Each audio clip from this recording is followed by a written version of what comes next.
Recently, I spent some time in the foothills of the majestic Karoonjhar Mountains in Nagar Parkar.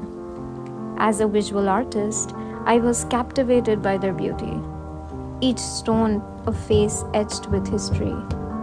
These stones cradle caves that shelter countless birds, support diverse plant species, and attract migratory birds. Ancient giant temples stand as silent witnesses to a rich cultural past. When it rains, children play in their natural water reservoirs, and peacocks dance joyfully. This place is a natural wonder, potentially 5 billion years old. But now, this paradise is under threat. Mining karoonjhar will destroy the ecosystem, displace wildlife, and erase the cultural heritage that has stood for a millennia. We stand to lose the unique beauty, biodiversity, and historical essence of Karoonjhar Mountains forever.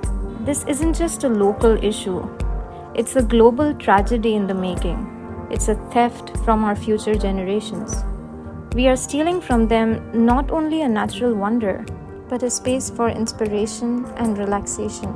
We urge the government to stand true to the promise that it made and protect this irreplaceable natural and cultural treasure before it's too late.